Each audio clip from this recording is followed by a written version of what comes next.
Good evening from Sweden.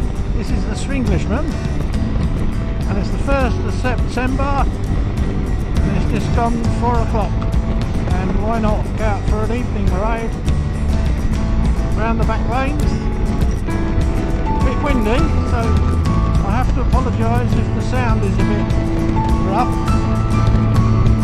but on our way tonight to Borlänge, and it's in the county of Södermanland, and it's a very remote cafe, so we shall see what we find. I hope you enjoy the content. If you like, please give me a thumbs up and subscribe. I'm trying to get a grips with the editing slowly and see what happens.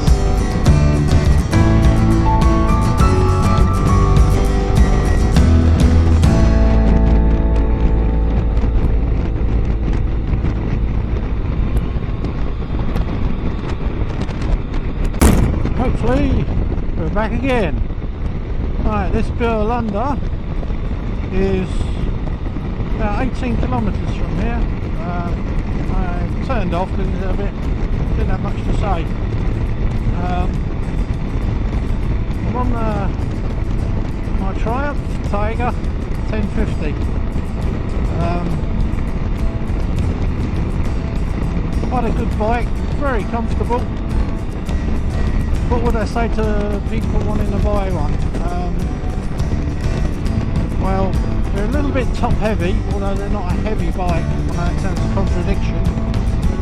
I think they're about 240 kilos, 230 kilos weight. The advantage is if you're fairly vertically challenged, then you might want to try one before you sit on one, because it's quite a tall saddle height. I'm about 190 in old money. That's about 6'2", and I can get my heels just on the ground. But as I say, it's very comfortable riding position. On this model, I've had bar rides put on it. Very good for a 1050, quite a talky engine, and it sounds lovely. It's a sort of do-it-all bike really. I do quite a bit of off-track with this, not proper off-road, but certainly off-track. It's only got road tyres, but it's quite capable, as most bikes are, if you're fairly confident.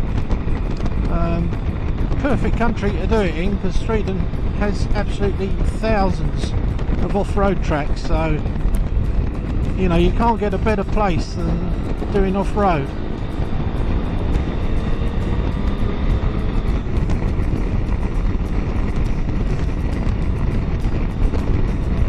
I would say that for a second-hand buy, I think it was mentioned back home in MCN a while back on the second-hand bike market, you can pick up a Triumph Tiger, about a 2006-7 model, for as little as about £3,500 to £4,000, and here it's probably about 35,000 to 40,000 krona.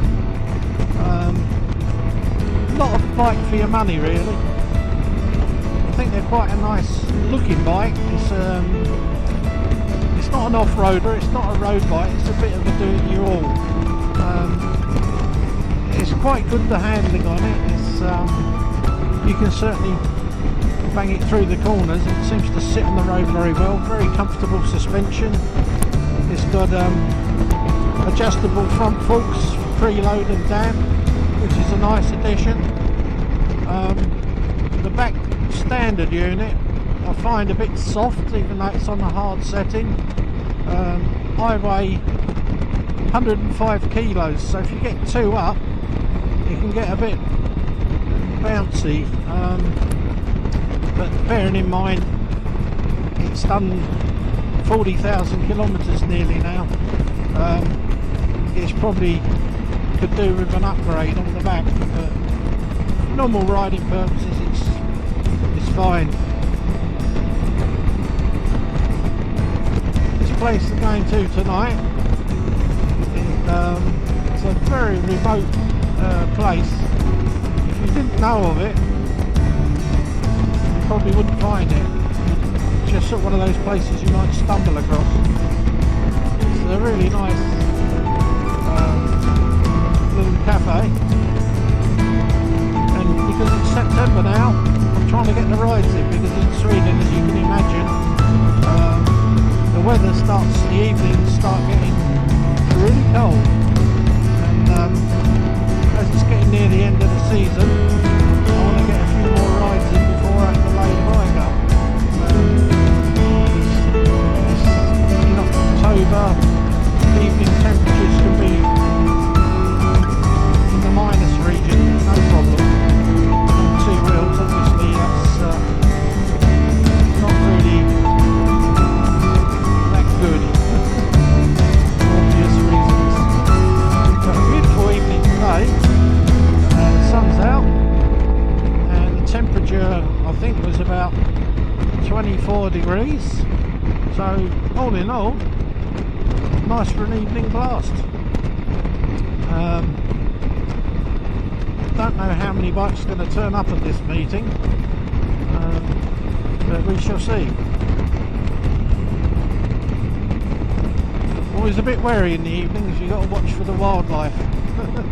Deer and elk, they start getting a bit on the move when it comes near 6 o'clock, so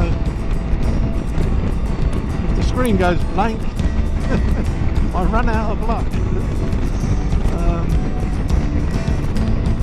I've tried the microphone in a different position tonight, so I do hope when I get back that when I replay it, it's be able to publish. There's nothing worse than recording it all and find out the quality isn't there. But as I say, I shall find out. As you can see, the traffic is terrible. My sarcasm. One of the beauties, if anyone hasn't ever ridden a motorcycle through Sweden, you should definitely seriously think about it if you like doing off-road tracks and back roads, because traffic just isn't an issue. And as I say, if you like nature, it's great. It's a big country. Unfortunately, the COVID-19 this year, it hasn't really affected Sweden so much, although obviously other countries it's affected it quite badly, but here it's mainly the elderly that have to be a bit more self-isolating.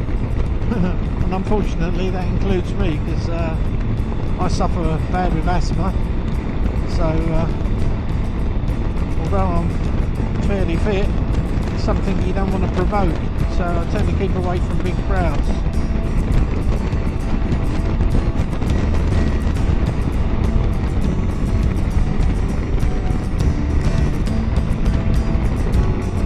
Wonderful roads, look, it's just empty.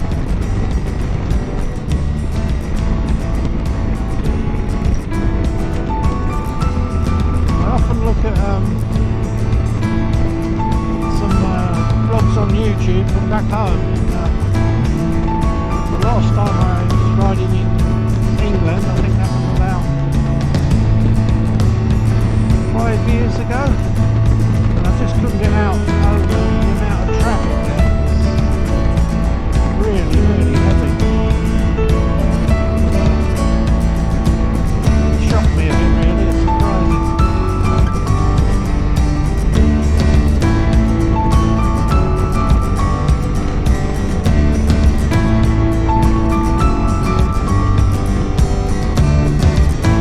So what are people's thoughts? It's always topic, I think. People are always thinking about what machine shall I get next, and Should it be a sports bike? Should it be a tourer? Should it be an off-roader? You're spoilt for choice nowadays. My own personal thoughts, I've almost gone back to when I first started biking. I quite like the idea of having a fairly simplistic bike in terms of not too much tech on board. I know it's really good, but being a pensioner, obviously the servicing costs, if you've got a bike that's loaded up with anti-wheelie and traction control and lots of stuff on the bike, it's probably going to cost you considerable a bit more. I'll be interested to hear people's comments, because I think when you look at the bikes, if you go back as far as, I don't know, 80s, you can pick up a hell of a bargain of a bike. Yeah, it's low tech, it might have carburetors, you might be lucky, it might have injection, but for the price, you've still got a bike, probably 100 horsepower, depending what you like, and you've got to pay very little money, and it's very simple maintenance. I quite like that aspect of owning older bikes. It's a bit easier on the pocket, and you don't always have to worry about coming up with loads of dosh every time a service lamp comes on. Right, now this looks like this might be the place, I'm thinking. Yeah, it looks like there's a few bikes here, so we shall see. Pretty good.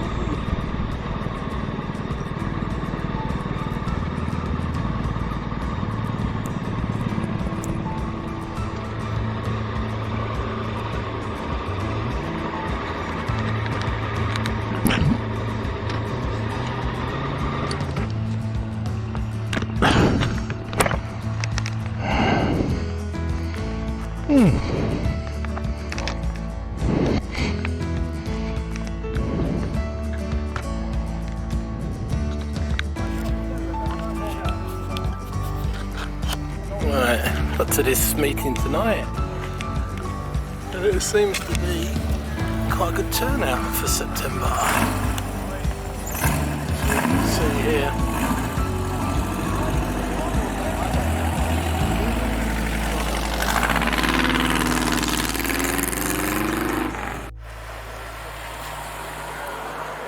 So this is 1960. 1960, yeah. Wow. And how long have you owned it? Made in 64. So Yeah? Wow.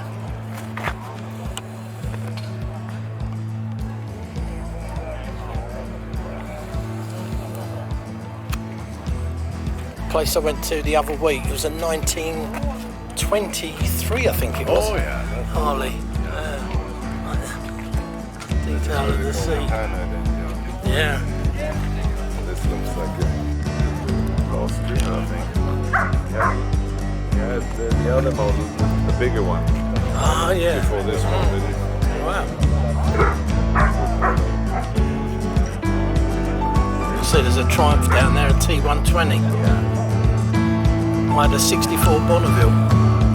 Original. It's a Norton frame. Yeah, it's a Triton, yeah.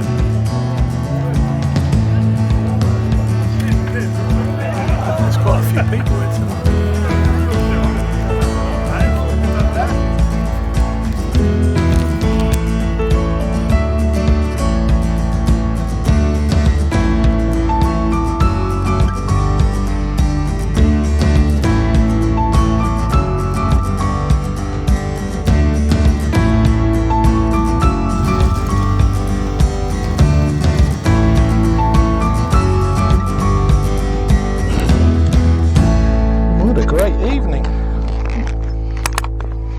classic cars, classic bikes, really good. So that was a good evening.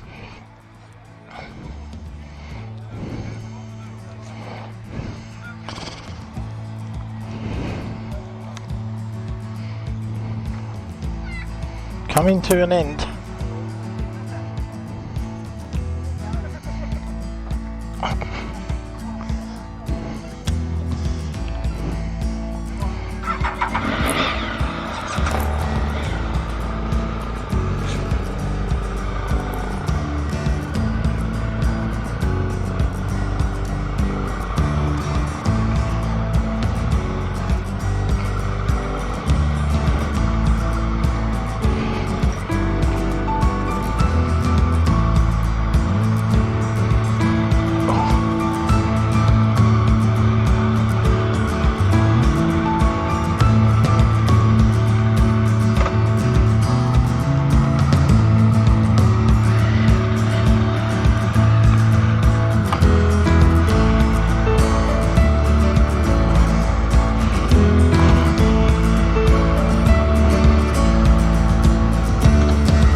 Yeehaw!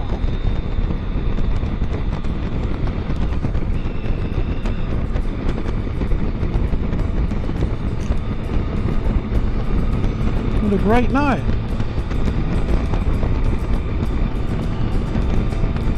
Bit of a disjointed, I got talking to so many people there. As you probably saw from the footage, Swedes love Harley Davidsons. I saw my first brand new V-twin Indian. There was 3 of them there. And lots of American cars. And one in particular, an estate Ford, one of only 4 in Sweden. Absolute mint. So, living life, enjoying it. What's it cost? A cup of coffee and a prawn sandwich. Great evening, my mates. Met some new friends, changed numbers. That's what biking's about. I love the classic car theme as well, because having a classic car myself, so doesn't get much better than that really, if that's your thing.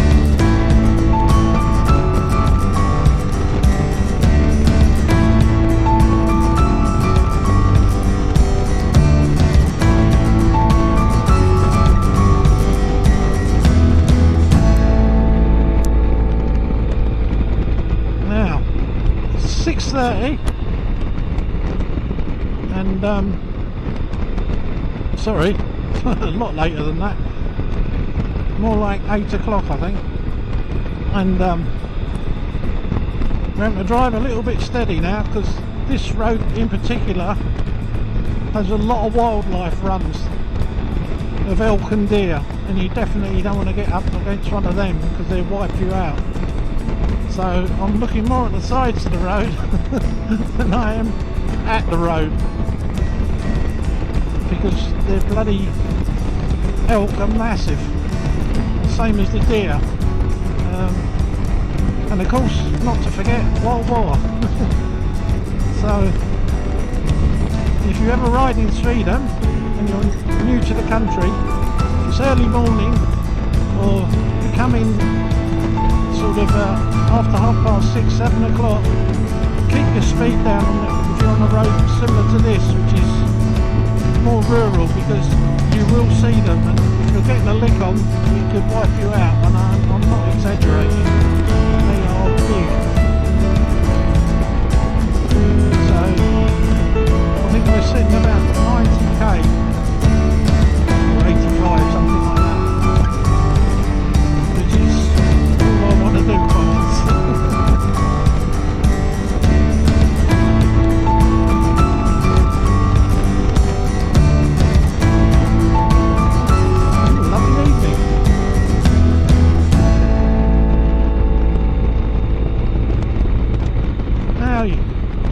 watching, what would you rather be doing? Watching the books or out having fun on a bike? I know what I'd rather be doing, what I am doing. I mean, it doesn't have to cost a fortune, that's the beauty of it, you know.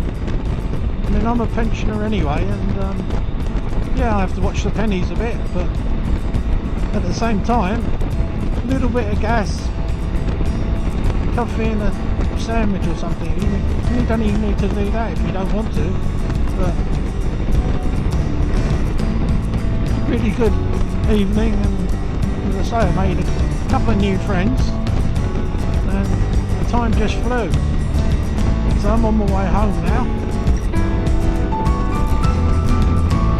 and I hope it's been of some interest to you, my ramblings. Nesta, there's a nice place. Just on the way back now to Nyköping, which is 35 clicks, and I turn off of there. That's where my friend lives, which is a really beautiful town. If you ever visit, a beautiful harbour there, a lot of history, and I'm just down the road from there.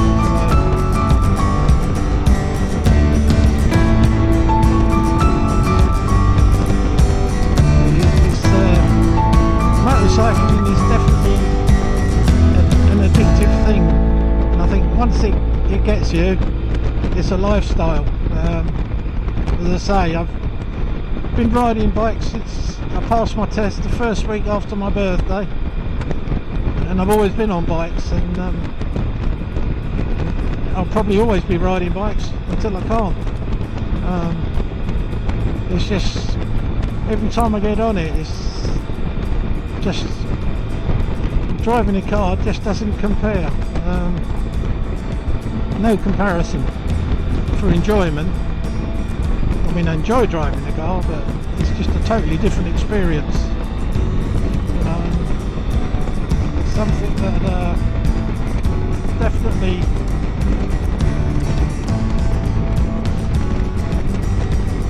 never get tired of. That's what I'm trying to say. I think there's a lot of bikes out there now you can pick up cheap money. Suzuki do the V1000, the Firestorm, is it? Great bike, you can pick them up really cheap. Again, good all rounder bike. Don't have to get a brand new bike. You still have fun.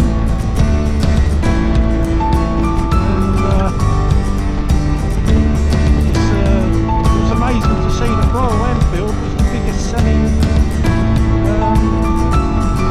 bike, the 650 twin that they do, the Interceptor. Can't remember the other model, but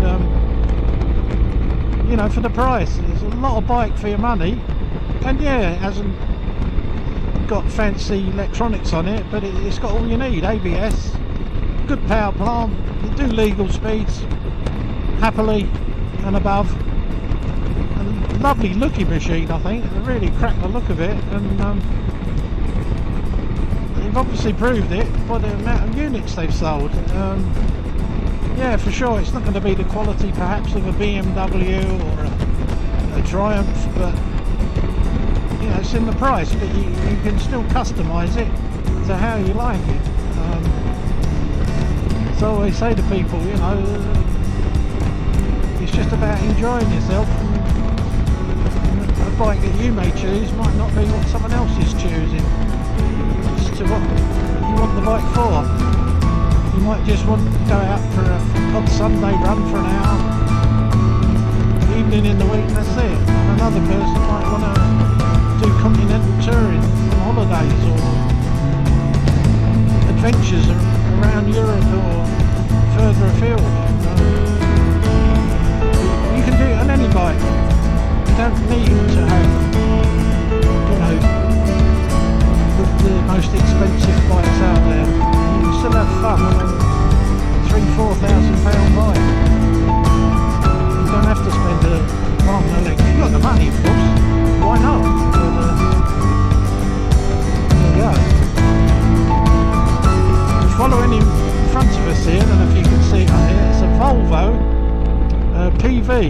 used to be an old ambulance in Sweden. It come from the meeting I came from. Got the yellow light on top. Probably got the little 1600 4-cylinder Volvo engine in it. It's funny, it's got the stretcher in the back and everything. Nice to see. I just love seeing the old cars being kept and used. It makes me smile.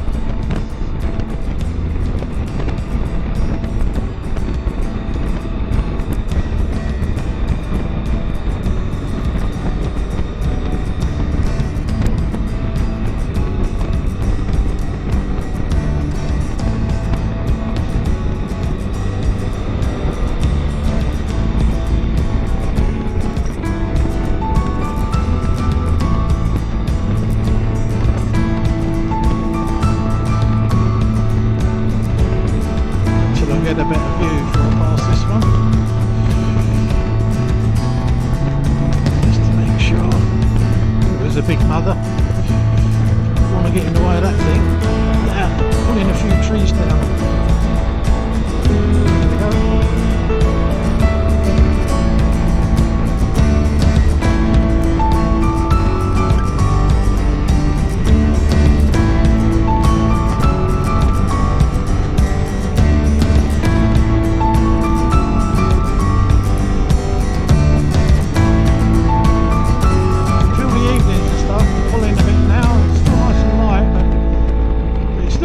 On the bike, it's nice and fresh, certainly not cold, but feel a drop in temperature now. It's getting into September, biking season in Sweden. Normally September's the last month of riding, because then you start getting minus temperatures, and as I've said before, you know, you definitely don't want two wheels on icy roads. It don't end well. Plus, even with hand warmers and heated seats, I can assure you, when you're in minus 25, minus 30, you ain't even going to feel them.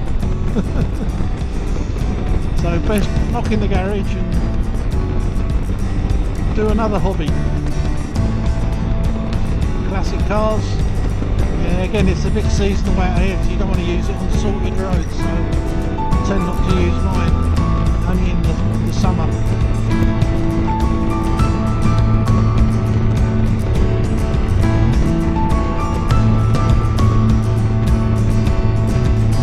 In the summer in Sweden, it's more or less light throughout the whole day and night. Further north you go, like if you go to Umeå, you can be 1-2 o'clock in the morning, just like this, daylight. The trouble is you get messed up because you stay up longer and your body clock gets totally messed up, because you literally got to look at the clock to think, hell, it's 3 in the morning, what am I doing staying up? In the winter, it's pitch black, really pitch black. Never knew what they meant when I first came to Sweden. I said, oh, it gets really dark, and I thought, well, it gets dark in England. But believe me, until you experience the darkness in Sweden, and there's no artificial light, it literally is. It's like someone's put blinkers on you. You just cannot see, unless of course you've got headlights on or a lamp or whatever. It's something to experience. So I could never understand what they meant by it's really dark.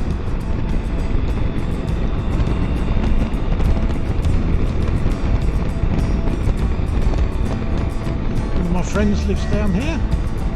He was doing a bit of enduro riding, training for an enduro test, I think.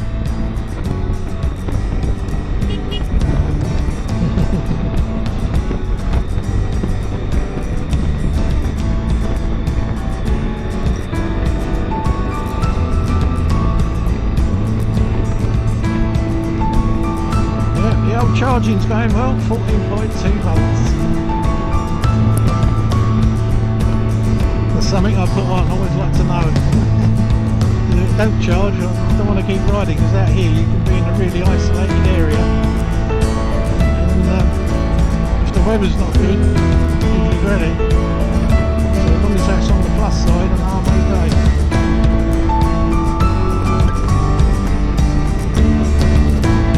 I could definitely recommend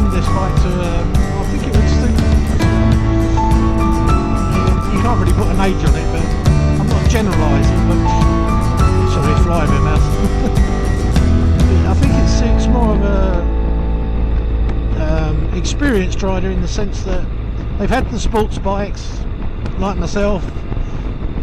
Bones are getting a bit creaky and you prefer the comfort more, but you still like to have a bit of fun. I mean, this thing pops really is no problem, and I think for road use, I mean, yeah, if you're doing track days or you really want to go fast, yeah, you get a sports bike, but for someone who just wants to have a bit of fun but the comfort, you've got the range, it's a good all-round bike. And I've took this on quite a few off tracks because there's a lot of them in Sweden, and obviously you can't run it like you're on knobblies and on road tyres, but it's perfectly adequate. You might have to trail with your foot a little bit, slip and slide a bit, but obviously I'm not going to do massive jumps or real boggy stuff because it won't go through it. These are a top heavy bike. They're not, I don't know if they do have the Tiger as, I don't know what market it was aimed at. It looks a bit off-roady, but I can assure you it isn't. It's, as I say, like most road bikes, I'm like BMW touring bike. Take that on gravel tracks, perfectly adequate, just take it easy. Let's be honest, if you've got a brand new GS, £20,000, yeah, even if you're an enduro rider, I'm sure you can, like my friend is, it's a bike you don't really want to drop. It's 20,000 plus pounds or 200 odd thousand krona. But to do tracks, yeah, fine, no problem. And let's face it, most BMW GS riders probably, that's all they do is light off-road, bit of gravel track, and it's great. But as I said before, I can really recommend Sweden for that, because they have got thousands and thousands of kilometres of off-road riding on gravel track and stuff like that, which is, it's doable. I mean, I could even do those tracks on this bike, as long as they're not too, you know, as I say, big ruts and jumps, because it just won't cope with road tyres, and it is very top heavy, this bike. Not that it's a heavy bike, but it's where the weight of the engine sits high. So yeah, all in all, I must admit, the engine on this bike, the triple, again agreeing with TMF, it's such a sweet engine. You can scream it to the red line and it just sounds wonderful.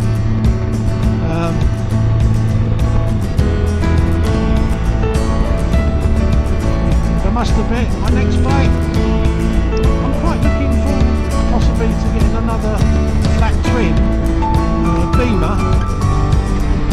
It's something like an R90S to add to the stable, because I'm selling my R75, or it's sold in fact. I'm just finishing off the engine work on it to a guy in Gothenburg.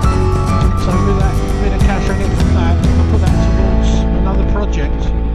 So an R90S sounds good, or an R100 RS, because they're steadily going up in price, and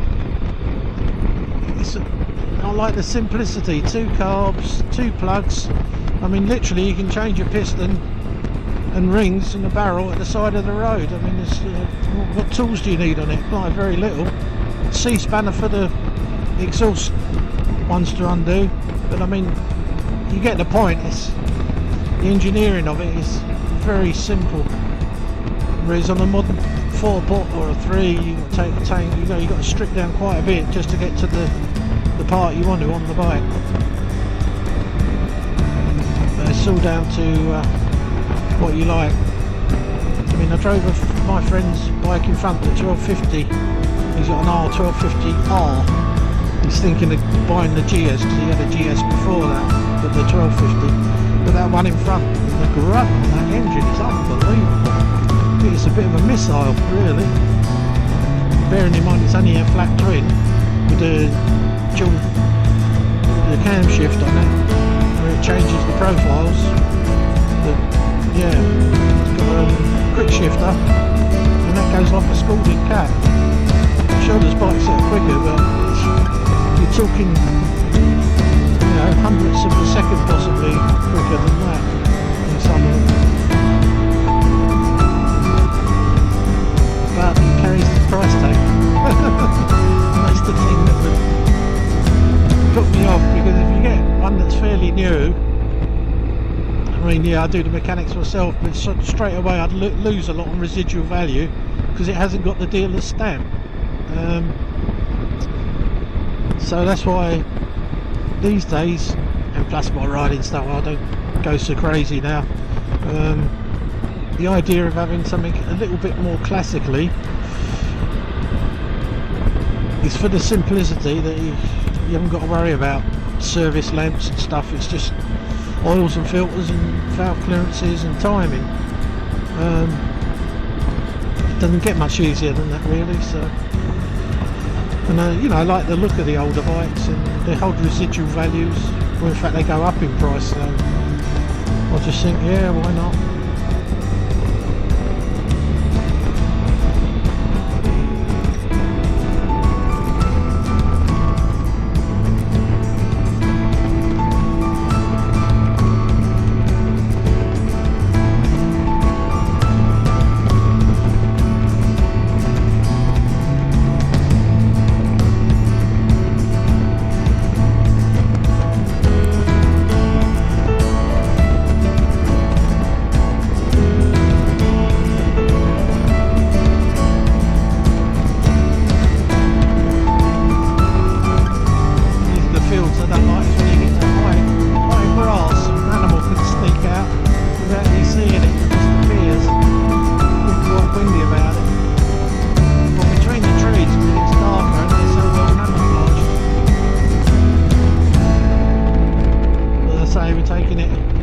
Really steady. 80 clicks though. Well, there's one in front. Just see running. Now they're rabbit. No, they're deer. There we go, look. 3 of them. They're only little baby ones. It's when you get the big bastards, that's when you got to worry. Oh, excuse my French. I was talking about off licence, Sebastian. Someone's got the fire going. There you are. It's getting colder. Yeah, to motorcyclists, don't come before May, because you can get dry roads, but you can get a snowstorm and you'll be stuck in the minus 15 or 20 and you'll be in a sorry old state. And as I say, your prime time to drive in Sweden, if you want guaranteed good weather, is July and August, and the summers are really good. Once you get the sun, you can only reckon 3, 4, 5 weeks on the trot. You might get the odd day cloudy, but fantastic summers. So it makes up for the hard winters. Although in Sweden they say if you're cold, it's not the weather, you're wearing the wrong clothes. And it's very true. You wear the proper clothing that you get in Sweden, you will not be cold, because it's clothing they sell is geared up for minus temperature, and you can walk around minus 20, which I've done with the dog. Dog doesn't like it, and warm as toast. So it's a case of wearing the correct gear. I remember when I first came to Sweden and I had my English clothes, I thought, oh my god, what have I done? It was minus 30 and I went outside literally to get some wood from the shed, and I felt like I had rigor mortis set in, just a few 100 yards and back. And hell, I've never experienced cold like that in my life. And everyone just thought I was a little girl. But of course they had the proper coats, which obviously now I have. All the Swedish equipment for the winters.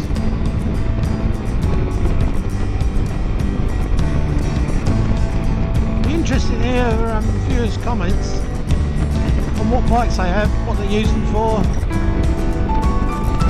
Do they think that, I mean, there's a big resurgence this year in bike sales, especially scooter sales, and I'm sure that not so much in Sweden, although it has increased, but certainly in Europe and England due to the COVID, because a lot of people don't like the idea of going on a bus or a train, which I get it, because knowing the London Underground in the right mind wants to go on one of them every day if there's COVID-19 about.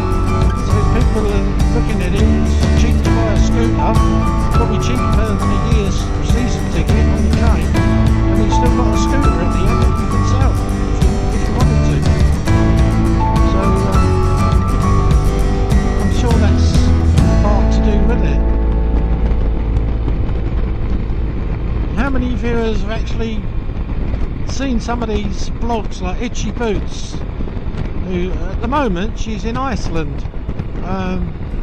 She's really great to watch, always smiling, very happy, and does good documentary videos, plus her skills on editing outstrip mine by a mile, because I'm crap at editing. But certainly I asked the question, how many of you who watched that has actually inspired you either to go back to motorcycling, or even think, yeah, I think I'll get a bike and fancy the idea, or even ones that thought, yeah, I'm going to do an adventure and do a tour of whatever size. It'd be interesting to hear anybody's comments,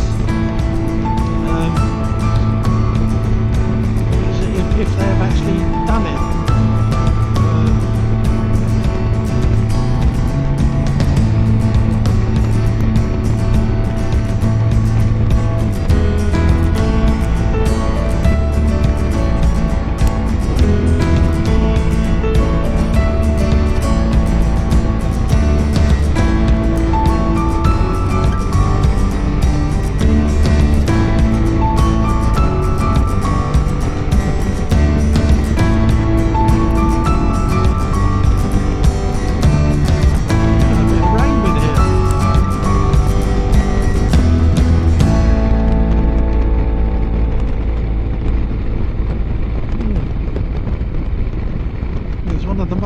Main drag routes there, the E4, which basically goes from the south of the country up to the top.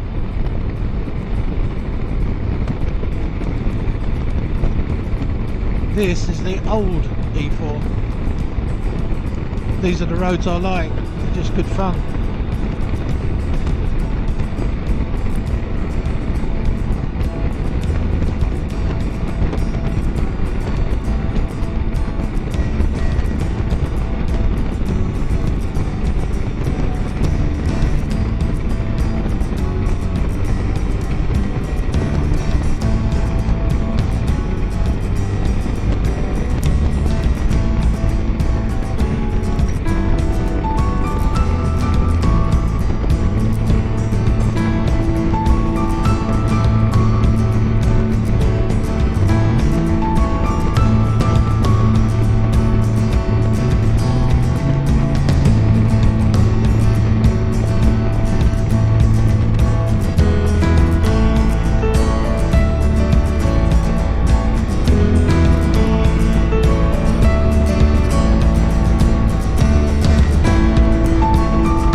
In my time of being in Sweden, a few elk run out in front of me, and I tell you, you need a change of underwear when you get that close to them, because they are massive. And if the old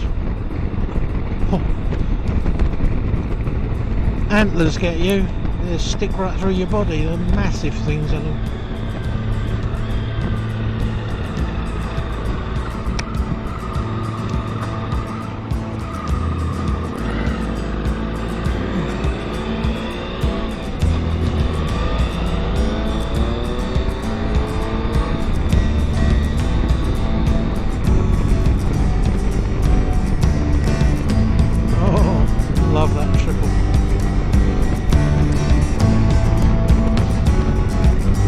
About bikes, it always finds the child in you. Or is it a case of simple things, simple minds?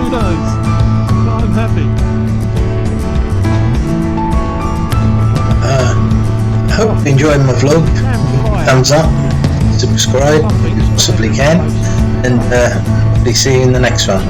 Bye.